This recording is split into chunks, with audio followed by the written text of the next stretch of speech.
गरुड़ पुराण हिंदू धर्म के महत्वपूर्ण ग्रंथों और 18 महापुराणों में से एक है। इसमें भगवान विष्णु के प्रिय वाहन पक्षीराज गरुड़ ने उनसे जो प्रश्न किए हैं, श्री हरि ने सविस्तार उसका उत्तर दिया है, जिसे गरुड़ पुराण कहा जाता है। जीवन और मृत्यु दोनों ही ऐसा सत्य है जिसे कोई टाल नहीं सकता।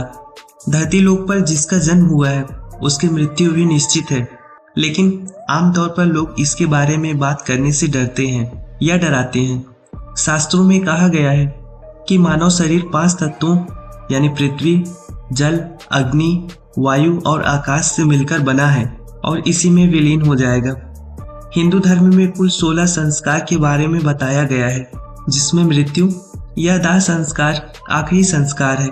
जिस तरह अन्य संस्कार जैसे मुंडन, जन्म, विवाह संस्कार आदि को लेकर कई नियम होते हैं, ठीक उसी तरह 16वें संस्कार यानी मृत्यु के बाद भी कई नियम होते हैं जिसका पालन करना जरूरी होता है। इन्हीं में से एक है दाह संस्कार के बाद शमशान घाट में पीछे मुड़कर नहीं देखना। आइए जानते हैं क्या है इसका कारण। दाह संस्कार के बाद भले शरीर जलकर भस्म हो जाता है, लेकिन आत्मा का अस्तित्व वहीं रहता है, क्योंकि भगवान श्री कृष्ण द्वारा गीता में कहा गया है कि आत्मा को ना तो कोई शस्त्र मार सकता है, ना तो पानी डुबो सकती है, और ना ही अग्नि उसे जला सकती है, और ना ही कोई हवा उसे सुखा सकता है। आत्मा अजर, अमर और अविनाशी है।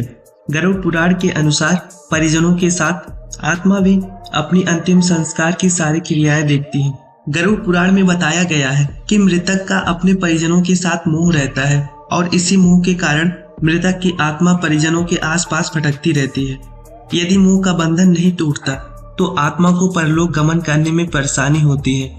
इसलिए ऐसी स्थिति में मोह का टूटना जरूरी होता है, और जब हम शमशान घाट में पीछे मुड़कर देखते हैं तो आत्मा का मोह का बंधन और बढ़ने लगता है, और वो परलोक की बजाय हमारे साथ वापस घर आ जाती है। तो दोस्तों, इसीलिए हमें शमशान घाट पर पीछे मुड़कर नहीं देखना चाहिए।